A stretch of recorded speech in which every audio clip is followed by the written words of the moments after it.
हमारे चैनल पर आपका स्वागत है। कुछ अनकही सच्ची बातें। Please like, share and subscribe my channel. आज का हमारा विषय है माँ के उग्र रूप प्रत्यंगिरा की कथा, जिसने शिव के शरभ अवतार व विष्णु के गंडभेरुंड अवतार को शांत किया।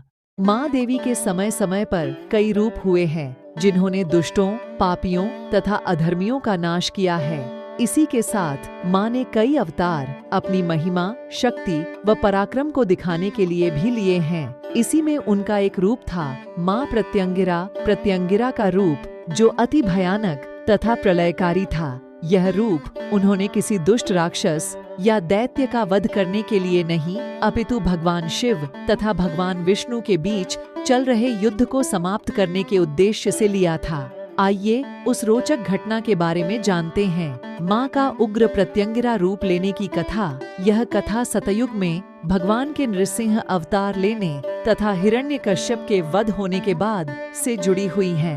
हालांकि विभिन्न पुराणों तथा शास्त्रों में इसका अलग अलग वर्णन किया गया है। सबसे प्राचीन मान्यता वह है जो स्वयं भगवान श्री कृष्ण ने कही थी, जिसके अनुसार भगवान नृसिंह हिरण्यकश्यप का वध करने के पश्चात प्रहलाद को उसका उत्तराधिकारी घोषित करके अंतर्धान हो गए थे। अर्थात जब भगवान नृसिंह ने हिरण्यकश्यप का वध कर दिया, तब उनका क्रोध प्रहलाद ने शांत कर दिया था। उसके पश्चात उन्होंने प्रहलाद का राज्याभिषेक किया तथा पुनः भगवान विष्णु में समा गए। किंतु शिव पुराण, स्कंद पुराण तथा कुछ अन्य धर्म शास्त्रों में इस घटना के बाद की कथा का वर्णन किया गया है। आज हम आपको उसी के बारे में बताएंगे तथा समझाएंगे कि आखिर क्यों माँ को अपना उग्र रूप प्रत्यंगिरा लेना पड़ा। भगवान नरसिंह व भगवान शरभ के बीच युद्ध। शिव पुराण के अनुसार हिरण्यकश्यप का वध करने के पश्चात भी जब नृसिंह अवतार का क्रोध शांत नहीं हुआ तथा वे इधर उधर विचरण करने लगे, तब उनके क्रोध को शांत करने के लिए शिव ने शरभ अवतार लिया। यह अवतार 2 गरुड़ पंख, शेर के पंजे, सिंह मुख, जटाएं तथा चंद्रमा लिए हुए था। यह नृसिंह अवतार से कहीं अधिक बड़ा था। तब शरभ अवतार ने नृसिंह भगवान को पंजों में जकड़ तथा उसे चोंच मारकर घायल करने लगे। यह देखकर भगवान विष्णु के नृसिंह अवतार को और ज्यादा क्रोध आ गया।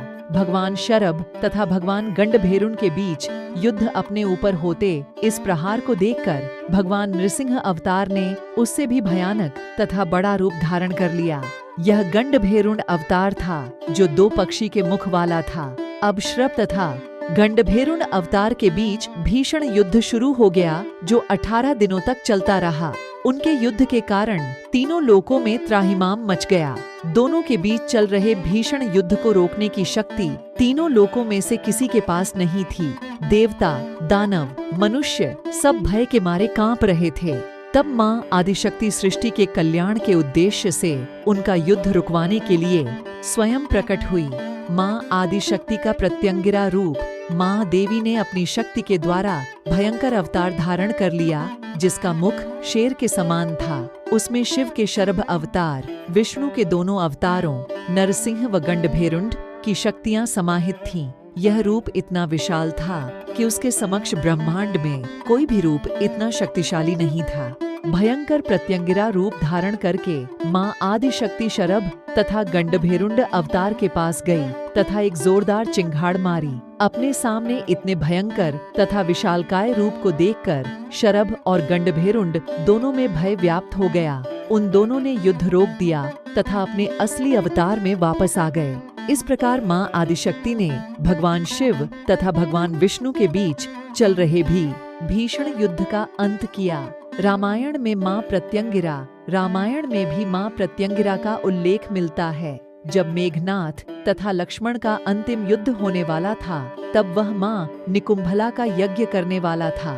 इन्हीं माँ निकुंभला को ही माँ प्रत्यंगिरा कहा जाता है। यदि वह यज्ञ पूर्ण करने में सफल हो जाता, तो स्वयं श्री राम के लिए उसका वध करना असंभव हो जाता।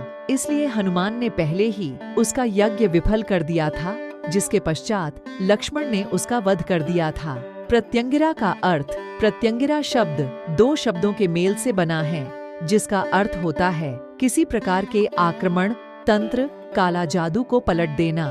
अर्थात माँ प्रत्यंगिरा की पूजा करने से किसी प्रकार की नकारात्मक शक्ति, काला जादू इत्यादि के प्रभाव को समाप्त किया जा सकता है। माँ प्रत्यंगिरा अधर्म रूपी कार्य कर रहे किसी भी प्राणी को दंड देने में सक्षम होती है, फिर चाहे वह त्रिदेव ही क्यों न हो।